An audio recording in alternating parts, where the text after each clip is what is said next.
Hello and welcome back to this episode of the Inquisitor podcast. Today, it's a pleasure to have Drew D'Agostino, who is the CEO of one of my favorite AI tools, Crystal Knows. Drew, thank you for coming. And would you mind giving a quick introduction to who you are and who you serve and your journey so far to get to where you are? Thanks, Marcus. My name is Drew D'Agostino. I am the founder and CEO of Crystal. We have an app called Crystal, and it's the app that tells you anybody's personality. A lot of people in sales, recruiting, and leadership use our product to communicate more effectively and build stronger relationships, build stronger teams. Been running Crystal for about a little over 5 years now. Originally from New York, and before this, I had another tech company. So this is my second one.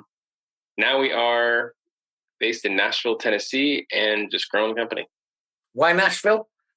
It has nothing to do with business. I actually came here for a relationship originally, and I was starting Crystal at the time. So I wanted to get out of the Northeast and move down here.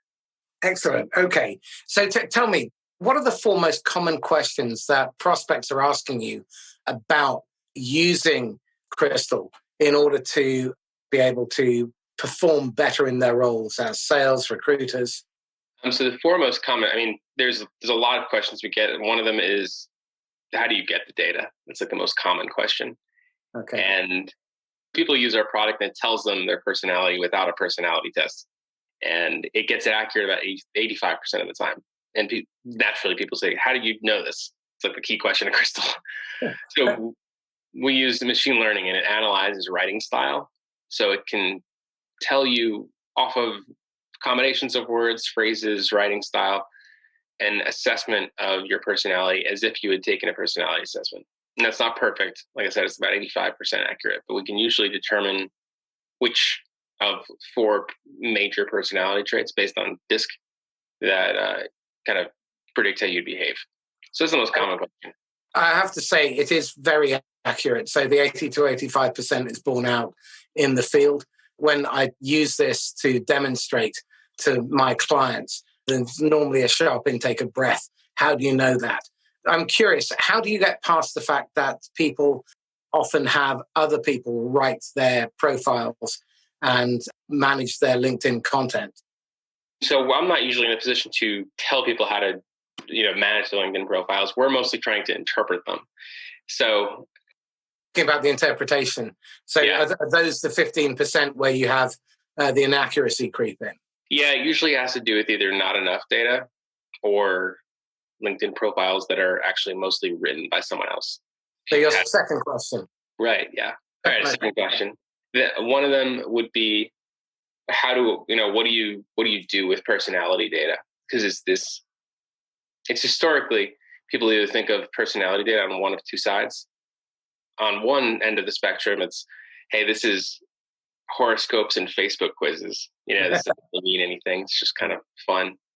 And then the other side, you have, I'm sure we've all met somebody who's obsessed with personality types and overascribes everything to your personality type. So thanks to you, neither of those are accurate. The reality is that personality has several identifiable, measurable traits that is backed up in the science, which is progressing pretty fast. And what can we ascribe to personality and what can we not? And several personality frameworks like the Big Five and DISC and others have a pretty good track record and basis of validation so that you can say this is how somebody's likely to behave in given circumstances. So it's not predicting the future. It's not saying that this is a guarantee, but you can kind of get behavioral tendencies and things that we all know intuitively by getting to know each other over time. So what you do with that is it gives you a whole other layer of data to understand things like how your customers want to communicate, how prospects want to communicate, and then even how you can make better decisions about your career and on behalf of your team. So understanding people better is really useful in business. Certainly what I've found is using this kind of information can help me modify my behavior so that I can deliver the personality type my prospects need to feel comfortable with me. Also, in terms of recruitment, what I've found over the last 34 years is that managers tend to recruit in their own image, only weaker.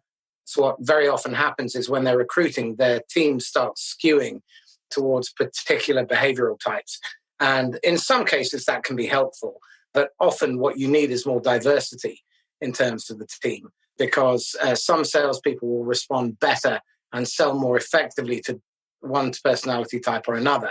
And if you don't have that mix, then very often, if your salespeople aren't really adept at being able to modify their behavior intentionally or aren't aware of it, then what you find is that they leave a lot of money on the table because they might be selling to a committee, but they're unable to adapt to certain styles. So in DISC terms, a lot of salespeople are high DI, and if they're selling to a high C, so a dominant influencer selling to a cautious compliant type needs to modify their behavior significantly. And if they don't, then they will leave that person cold towards them. And remember, selling and recruitment are human activities. You're dealing with people, not automatons. So as a resource, it's a fabulous tool for helping you to identify how you need to plan, the type of questions, your communication style, so that you can modify so that you end up making your prospect comfortable with you. And so one of the ways I use this is to teach my clients how to build and maintain rapport with a variety of people within a buying committee. So that's how I use it. And an important key there too is when you're talking about adjusting communication or changing your style. This is a key. This kind of, I guess, could be the third question too, because some variation of how do I communicate better, or how do I use this to write messages or just conduct meetings. And at first, it sounds like you're just describing personality mirroring. Like, I can see this person behaving this way, and therefore I should behave in the way they are. That is not what that's not what DISC is about, or personality-driven communication really is. Because it's not actually that, it's not as effective. There are some aspects which, you'll have to level up a personality trait to meet someone else where they're at. But on some of them, it actually means quite the opposite. So what oftentimes we kind of find in complementary relationships or communication that works really well, it is when people share some important traits in common, and those usually have to do with interpersonal behavior. So their warmth or skepticism towards other people. So generally, people are naturally warm towards others, or naturally skeptical towards others. They tend to be on the same page, but with opposite attitudes towards their environment. So if somebody is naturally, I call them like shapers. So if somebody wants to shape and change their environment, it's a trial and error kind of person, along with somebody who's more of a reactor and is going to observe and think and measure twice and cut once before. Those combinations tend to communicate and collaborate really well because they're speaking the same language in terms of, how we connect as people, but a totally different language when it comes to what do we do together. You're able to fill those two roles really well. Excellent. So that's another important thing, to differentiate between just matching what somebody else is doing and just understanding their personality so that you can both connect with them better and then collaborate more effectively. One other thing that I would add is if you've been trained in Sandler, then one of the skills that you learn is the upfront contract. And what's really interesting, my pal Carlos Garrido has devised upfront contracts based on someone's DISC style, because what we know is that people are driven by different things. So, for example, the biggest fear of high Ds is a loss of control. Typically, I mean, it's obviously being too generic, but you've got a good probability they want to have control. I's is fear of rejection. S's want to be appreciated and want to be connected. And high C's tend to try and avoid making mistakes. And so it allows you to focus your attention in terms of how you craft your messages towards those styles very effectively. Have you seen that being applied? Yeah, you mean crafting them effectively across like a whole group? Well, if you know that somebody is a high dominant, then when you're putting your upfront contract together, you might say, instead of doing a generic upfront contract, you might say, Drew, thanks for inviting me in to talk about taking your company to the next level. building a business is the sort of thing that's renowned is for excellence in your market and attracts the best customers and the best staff. It could be that we decide not to take this process any further. You've probably got priorities that are more important than addressing market rejection and that you're getting at the moment. And you don't want to be uncomfortable telling me that. Can you be upfront with me? And so you modify your approach on the basis of what their likely drivers are right from the outset. And it's really important to know what they're looking for in not just the actual pitch that you're giving. So there's the what, but then there's also the how and the why. So I call that like the empathy equation, keeping in mind the what does somebody want, why do they want it, and how do they want to be communicated with. So excellent. We often think of just the what, which is, hey, I am selling widgets. Like this is the thing. But when you dig deeper and understand the why, that's where you get into not just personality, but then also motivations and values. So understanding this person is in the market for widgets, but why are they doing that? And that's going to change. So if you're describing someone who's a high D, so a driver or an architect or a captain, the why is often paired with personal, and it's tied with rapid advancement, because these are 10 people who accelerate their way up ladders, and that's driving their careers. So not just understanding the surface level of the product, but understanding how does this impact the thing I really care about. And then the how, which is like you described, getting right to the point with them and skipping over the small talk or the soft intros. Like, hey, hope you're doing well. We're doing great over here in California. And then quite the opposite for somebody who's a different style, like an S, who you really want to lean into the personal connection, trust building, and making sure that you're not putting the cart before the horse when you're describing the what, So yeah, I think you're right on with that. So your fourth question. My fourth question, people always seem to ask, why did you start Crystal? And that's been a changing answer as they've gone along, to tell you the truth, because I think the answer actually has changed. Because why I started it, I don't really remember. It was mostly curiosity. And it was because I needed a job. And this seemed like a cool way to pursue a business. But over time, there's a reason why every year I've kind of renewed my quote unquote contract with Crystal, because I see it evolve and I see the different opportunities that it gives us. So I think, when I get that question pretty frequently, I get to reassess, why am I actually doing this? And I think the reason is because I've never seen I love really working on technology products. Brings you around some really cool people and you're able to move really fast. Love that about technology. But the thing about Crystal is that it's a technology product that impacts people's emotions and their relationships, and they're basically just the most important thing to them, which is their relationships, in a very real, tangible way.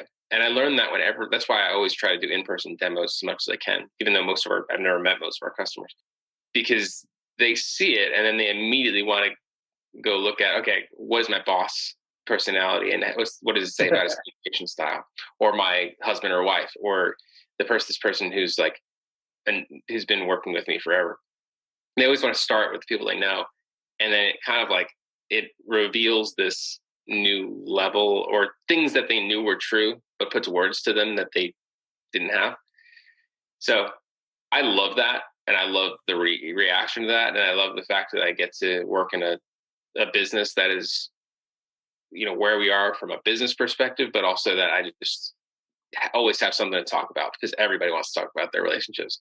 I'm curious, how many users do you have, and how many personality profiles has Crystal now run? Because that must be a huge number by now. The personality profiles, I'm not really sure. I'd have to look that up. And the last time we got anything like that, it's in the tens of millions as far as personality profiles. But as far as users, I'd say it's just under 1 million users who have signed up, created their profile, gone through our tools. We have, those aren't paying customers, but that's just people who use the platform for free. Right. Okay. So tell me this: there must be questions that people should be asking, but they're not. What are the 3 most commonly unasked question really should be asking, either about personality or about using profiling as a tool to help them in their work? The questions that you should not be asking. That you should be asking. Should be asking that they are not. Yeah, that they are not asking. There's a couple. I kind of separate them by, I guess, 3 levels of behavior. One being myself. So, what assumptions have I been living by, or like what biases have I been living with? That how am I allowing my personality to get in the way of my own success? That's a fabulous question. Yeah. So it's kind of funny. And this is, again, been another part of like self-exploration as I've been living in this world of personality for the last 5 years.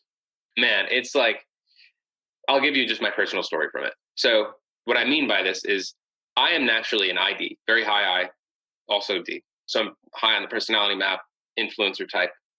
And what that means is I've gone through life thinking that I am a scatterbrained, pretty creative, but someone who cannot pay attention to details. And I always let things fall through the cracks.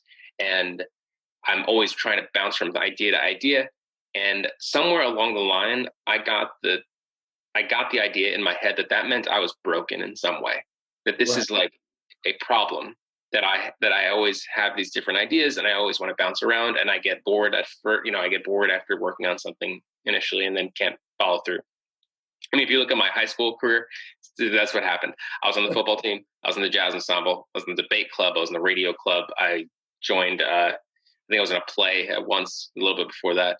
I was in wrestling at one point. I had art lessons. I played the saxophone and the piano. And like, I just would not stop. I just constantly was going into these different things. And then I looked at college and I was doing all these little businesses and trying to figure out stuff and starting things and then kind of not following through with it. And then even into adulthood, I look at my life and I'm like, oh crap. Like I try to pursue a lot of things at once, like a business stuff and music stuff and flying and all this. And somewhere along the line, somewhere around college, I'd let it sink in, this like weird guilt sink in, because everyone around me was telling me, you need to focus, you need to choose this path and get obsessive about it. And otherwise you're not going to succeed. I mean, I tried doing that in my career. And then over time, either refined focus in certain areas or just went through life thinking that like, I'm just a flawed individual because I'm going to not pursue all these ideas, not pursue all these things at once, and just to really try to focus, because that's just me being immature. It's like me being a little child running around with a box of crayons and drawing and everything. I lived through life with that assumption, and it only clicked for me about 2 years ago as a result of Crystal and as a result of like writing out this stuff and writing advice for people, learning that my personality being so extreme in that top region of the disc map is actually a really good gift for people, because there are many people that are not there. And there are many people who don't share the same strengths I have. And me holding back of those strengths because I'm concerned about my own weaknesses and self-conscious about them is actually withholding a tremendous like gift to my team and to the people, whoever I come in contact with. So rather than put all of my energy into trying to cover up my weaknesses and cover up my blank spots, and what this meant in my job was I was doing my best to manage things hands-on and become a better like executor and become more organized and diligent and detail-oriented and working on all the areas of the business that I really should not be working on. It's cool if I want to improve them, just get good enough, but all of the things in like the C part of the business and the S part of the business were sucking up my time and dragging me away from my strengths, which were the creative parts and the vision and strategy and new ideas. So I was burned out and kind of sick of my job. Wasn't sure how long I wanted to do this for, until I made that decision that, I'm going to lean into my strengths instead and not focus on to the blind spots. There are people with those strengths. So I actually at that point had brought in Greg, who had founded another company with me, and he became our full-time president and COO. And he's exactly opposite in his strengths. And as soon as I did that and learned that he could take over the parts of the business where I was really weak, and I could then put my energy towards my strengths, I all of a sudden had this really strong, it was kind of like it unlocked a secret weapon. because I'm very good at the parts of my personality that have revolved around, new ideas, interpreting a lot of data quickly, and then coming together with a solution. Like all these nonlinear, kind of more abstract parts of business, that's where I thrive. And now I can live there a lot more. This is really interesting. Have you read Marcus Buckingham's book, The One Thing You Need to Know? I've not, no. Marcus Buckingham was head of research for Gallup, and they developed the StrengthsFinder profile off the back of 29 years worth of research, 500,000 interviews with people who are at the top of their game across 6 continents, 90-minute interviews with each of them. And the message he says, or he gives, is identify your strengths and find people whose strengths make your weaknesses irrelevant. Your strengths are your development areas. So actually, this is borne out in the reality. And Drew's experience here is exactly the same. I don't know if you've seen StrengthsFinder, but I did mine about 8 or 9 years ago. And I restructured all of my work around the things that I have strengths in. And I brought my wife into the business, or rather she brought herself into the business to rescue it, because I was terrible at all that other stuff. And frankly, I think we're solvent because we work as a great partnership, because what she does, I could not do. But equally, she can't do what I do. And together, we're much better. This then raises another question. I don't know if you've read a couple of very interesting books, Rebel Ideas by Matthew Syed and Range by David Epstein. Because your background is that of a generalist. You've bounced around doing lots of different things. And now that you're working in an area of specialization, what you're capable of doing is drawing on those multiple experiences and those different environments in order to be able to connect the dots where someone who is a very narrow specialist would struggle. So there is a really strong argument to having very diverse teams, because diverse teams bring different perspectives so that you get the whole picture instead of just one filter against another.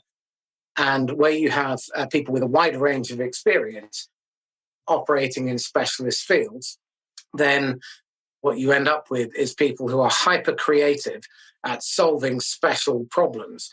Because again, I think it was Pfizer, if I remember rightly, had a number of problems that they were struggling with for many years, a couple of decades. And a new manager came in, set up a website and put these questions out to the public. And within about 3 months, 20 of their hardest problems that chemists, world-class chemists, hadn't been able to resolve were resolved by a patent attorney, a garage mechanic, a carpenter, because they were looking at the problem through a different lens. Yeah. So I think that's a really fascinating point. Okay, what's the second unasked question that people should be asking? Yeah, it has to do with communicating in interpersonal relationships and with people that I know well,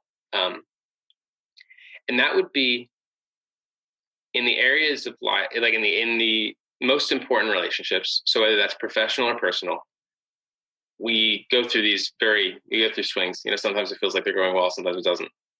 And I guess I'm not sure how to frame it as a question really, but you want to find out if there's a control conflict or a control vacuum. So where is this, where is the momentum of this relationship, or where is the core conflict? Because every relationship has a kind of a core conflict at it. And when it goes, and when it becomes times of stress, or both people are tired or dealing with things, that comes out. And how you manage that conflict really impacts the relationship moving forward. And so at the core of it, all relationships, if they're both towards the top end of like the disc or the personality map, you can have a control conflict, which means that in a situation that's stressful, these are two people who might try to both take control, even if they're really collaborative and patient with each other during normal times. So when things get stressful, if there's a control conflict, the opposite would be both people towards the bottom end of the disc and more reactive. For them, there's a control vacuum.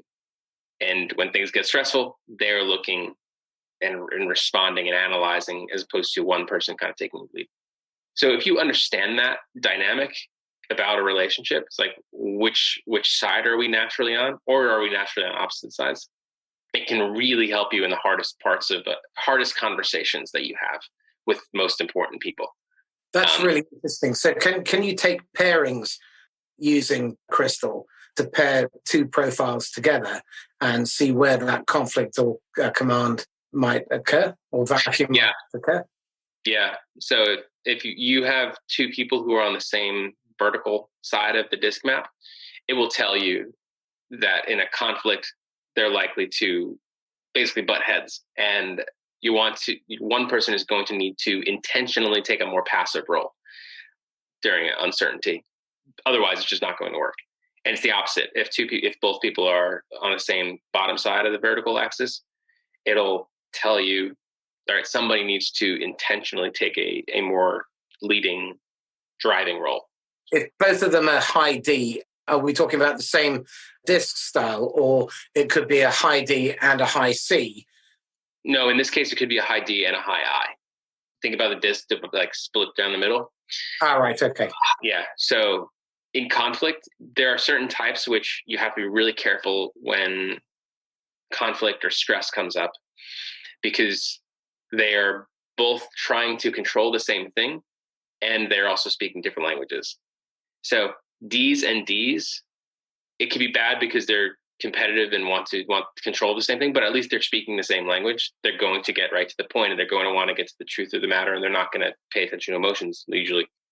But if you have a D and an I in conflict, that's kind of a pairing that really needs a lot of attention and a lot of intention in a conflict, because they're going to have the same thing where they both want to control the outcome, but also they are speaking different languages. Right. And in that environment, an I is going to want to be brainstorming, going to want to be naturally optimistic, even in the face of unpredictable circumstances and the data not speaking that way. And the D is going to be opposite. D is going to want to get down to brass tacks and be extremely pragmatic, a little bit ruthless in execution. So if both of them are trying to control the same solution, chances are they're not going to arrive at the same solution. So one needs to take the more passive seat. Very interesting. Okay, third unasked question. Third unasked question would be about communicating with, since this is all, I'm kind of keeping this under the lens of what we do because it's helpful to think through these lenses for me.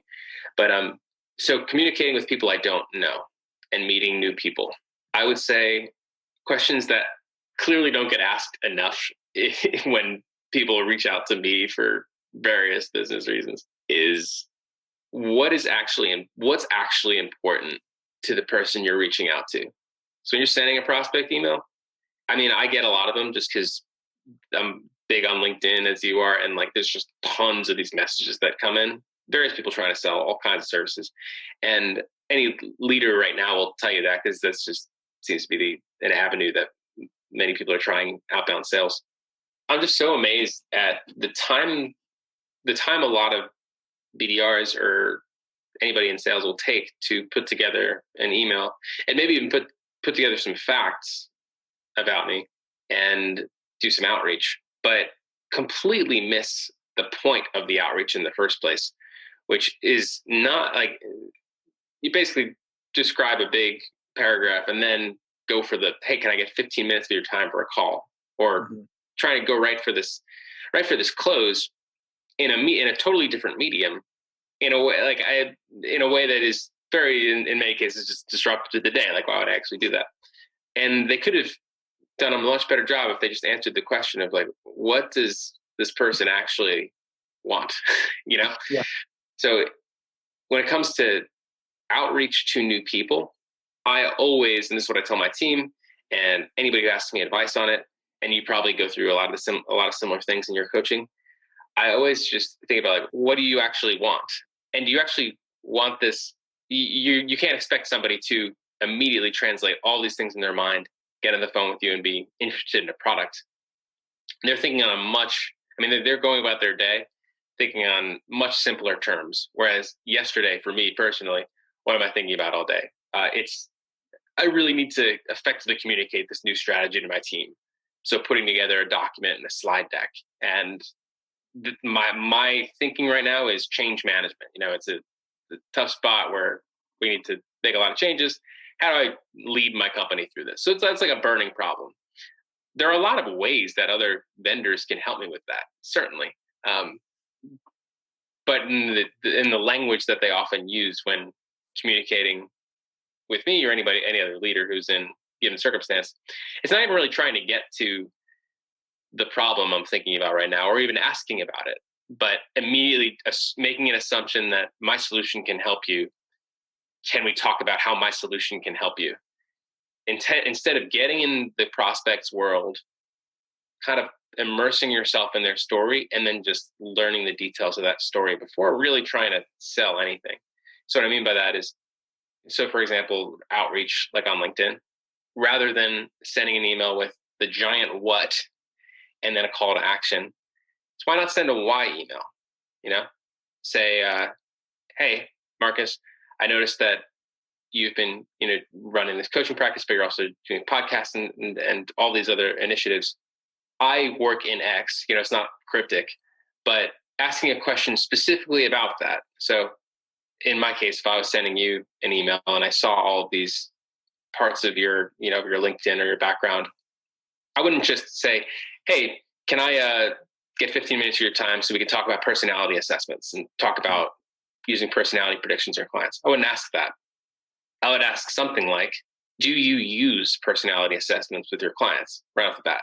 Or have you tried changing your communication based on personality? So I'll ask you a question that is, of course, trying to get to the point, which is me explaining why the product or solution will work or help you.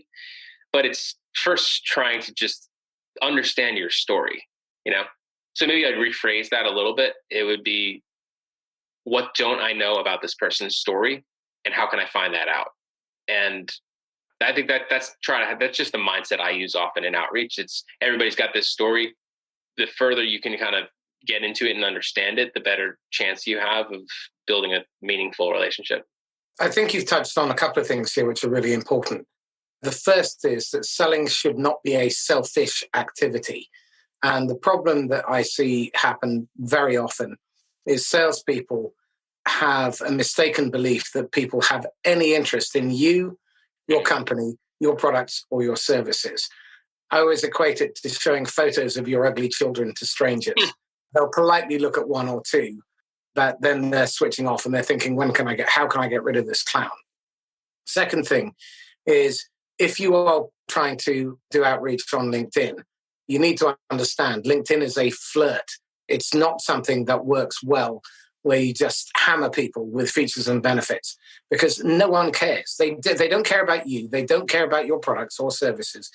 And ask yourself the question, when was the last time that you actually put your hand in your pocket and spent money when you read a leaflet or a piece of product information for the first time? Trying to engage people, you need to use some savvy. What Crystal allows you to do is get into the minds of the people that you're trying to prospect and provide them with a message that they will be open to and willing to hear. It's really important that as salespeople and as managers, you teach your salespeople and you coach your salespeople not to go straight to try and jump into bed with the prospect. I mean, I remember a few months ago, I had a very useful email from a company in China selling me radiography machines. Now, clearly, they hadn't bothered to look at my profile. They had no idea what I was doing, and they were spamming. And this is another thing that you have to get away from when you're on LinkedIn, which is you have to stop trying to treat everyone the same. Every approach, and this is where digital and social selling really come into their own, is it needs to be personalized. I think this is one of the beauties of what Crystal offers us, is it allows us the ability to personalize and humanize our communication, where we're talking about what matters to the prospect, the other person, rather than ourselves, because we are not important in the sale. When we meet a prospect, if we get squashed by the number 73 bus, the best you can hope for after a first meeting is as they look out, they say, Marcus is going to make me late. And I think we have to be really aware of what matters to the other person. When you're in sales, people buy for their reasons, not your reasons. So Drew's point about finding out their why is crucial. I'd like to move on to the business itself. I'm curious, I mean, what are the challenges that you've faced that you've been able to address as a result of having these insights into personality and motivation in building Crystal as a business? So kind of a meta question of how we use our own data absolutely. for ourselves. Yeah. So the dog food question. Yeah. The best example is what I already kind of told you, is replacing myself. When my co-founder came into the company, and we basically drew up all of my jobs that I was doing on a whiteboard, and we came up with about 20 of them, jobs that were taking a significant amount of my time. And right off the bat, I think we knocked out about 10 of them. And then over the next year, replaced all of them until I only have 3 jobs now, which is from 20 to 3. It's a pretty big difference. And we did that by giving a lot to him, dispersing authority to people on the team, finding other solutions to solve problems, until I am really most of my time working in my wheelhouse. So using DISC and finding out where each job kind of lies on, where each role lies on the DISC and how close that is to my natural behavior was really helpful. And we do that exercise for everybody on the team now. So we'll try to align people into roles that are very close to their, or at least most of the time are close to their personality. Really interesting. So tell me this, do you often find that you spend entire days in flow? It's a lot easier to do that now. I don't know if there's an entire day of flow, but certainly big 3 or 4 hour chunks. I would say it is the exception, not the rule, when I'm out of when I really just need to grind through a project that is out of my personality style. I mean, it happens totally. You know, sometimes you just need to fill out a huge document that has a bunch of security questions on it, that kind of thing. But I'd say that's certainly true for me, that I'm working in my wheelhouse most of the time. And for a bunch of the people on our team, again, this is not perfect. There's always going to be parts of a job that, you know, I call it driving far away from home, when you need to use a lot of gas to get there. I hope, and this is my goal, that we set up a company where most people are staying close to home, quote unquote, with their job most of the time. That way they've got plenty of gas when they need to stretch. So I want to find out what your 3 roles are, but what I'm also interested in is, when I define a strength, the strength is something that you look forward to doing. When you do it well, you get great feedback. Time flies when you're doing it. So when I'm training, for example, I'm always amazed that 3 hours is up, because it feels like 20 minutes to me. But in the moment, what happens is my perception of time has slowed right down. So I see every movement. When I'm selling and I'm in flow, then I start to see every physiological shift. I see little micro expressions, all that kind of stuff. And when it's over, I cannot wait to do it again. And that, when you have a team that's operating like that, you have employees who are engaged. It also is projected out to the customer that you have people who love what they do. They're fully committed to it. And even if they get their attempts to poach them, they find it very difficult to move, because the grass cannot be greener on the other side.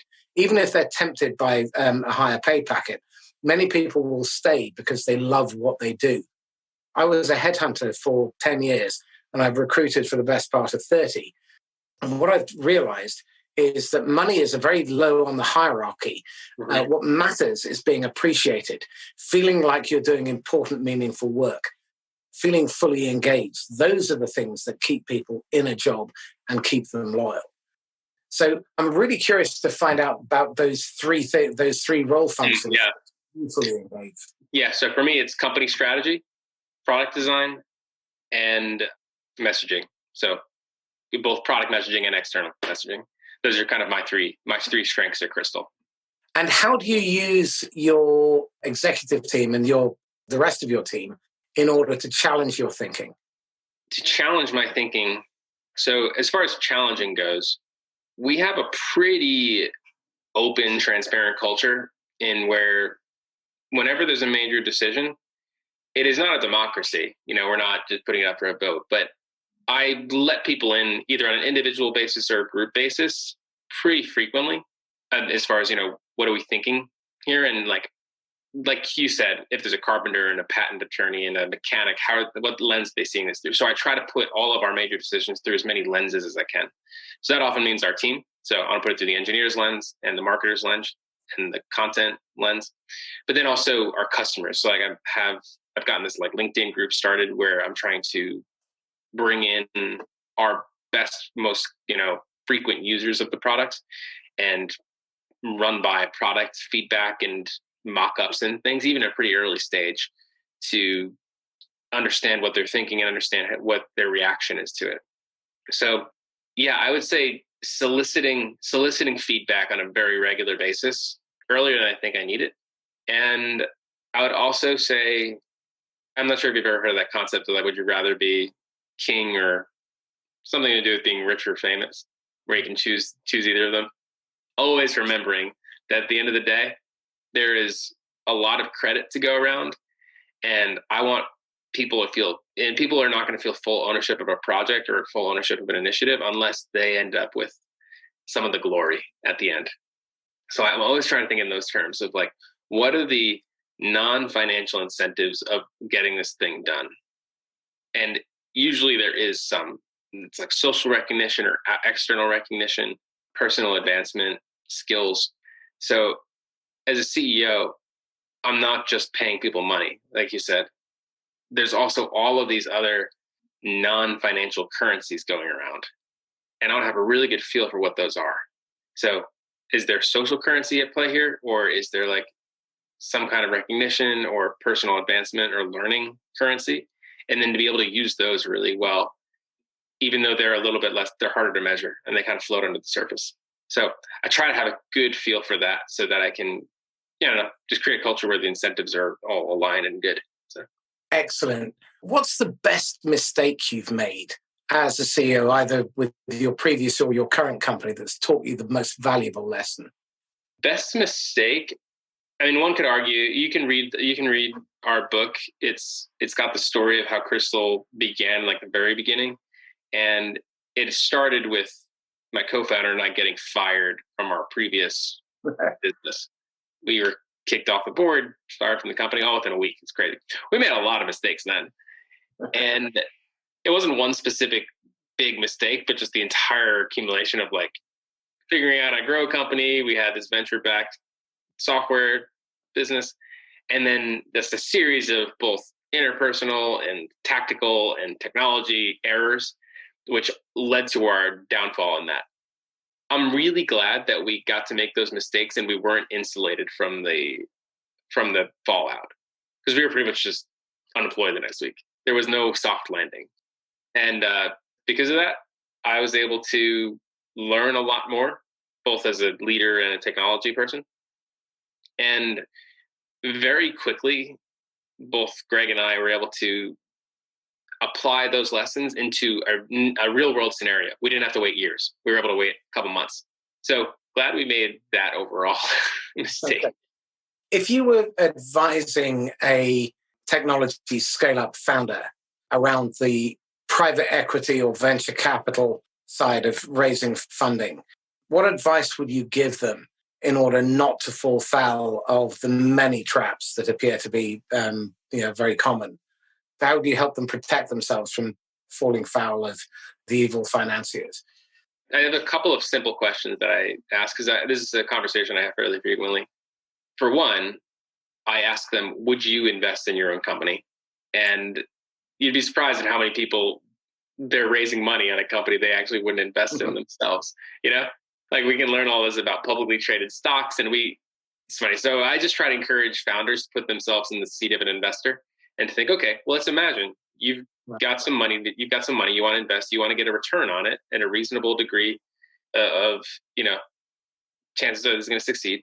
And you want to feel good about the thing you're investing in and allow it to add to your life in some way. Would you invest in your company where you're at the rate that you're asking, And it's just so funny. Like that, often we don't even think about that as founders. Like, wait, would I actually put my money in this? So that's a key question.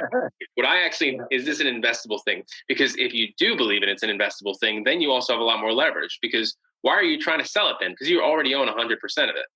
It puts all of those funding questions in a real, I think, objective place. If I believed my company with 100%, certainty is going to succeed and take off and be worth all these millions of dollars in the future, why would I be selling that right now? I'm holding on to the best stock I can. Yeah. So, but there are, of course, real practical steps to getting there, like having cash in the bank. So you need to make decisions from that place instead of this blind, hey, I'm seeking all of my validation just from a big round of funding. Let's see what I can do. So that's one. And then the differences between money. I think there's really three types of money that come in. There's smart money, dumb money, and poison money. Smart money is great because it's money that's attached to value, and that value can come in strategic partnerships, new relationships, markets that open up, experience, advice, all the stuff that comes from really, truly good investors. There's dumb money, comes in, doesn't do anything, it's just money. And then there's poison money, which money comes in the door, and then immediately that's where you hear the horror stories about things getting taken over and people, all the horror stories they can read about in Silicon Valley or watch. The problem is, and everybody, of course, you'd always say, like, go look for smart money because that's the best one. But the problem is that poison money always masquerades as smart money. Dumb money is generally a lot safer. So I generally err towards the side of raising dumb money that's not attached to too many positives, but also tend to avoid some of the negatives, and we can really just focus on the business. And that also sets the expectations well too. I tend to have a really good relationship with our investors at Crystal, at least, because the expectation is not either way. Like, their expectation is not that we're going to be making decisions based on their advice too much. They're happy to provide it, but they know that we are the ones in control.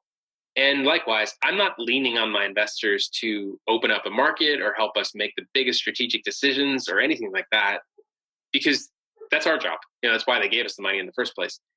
I lean on my investors for things that they're really good at, which is, hey, can you give me a perspective on what this environment is that you're invested in? Because I don't have as clear of a view into the overall market. Or I know you've seen this management issue or this hiring issue before across multiple companies. Can you help me solve this? Or do you know someone who's a good fit for this role? Like that kind of stuff. Because investors are generally really, really well suited for certain parts of the business like that.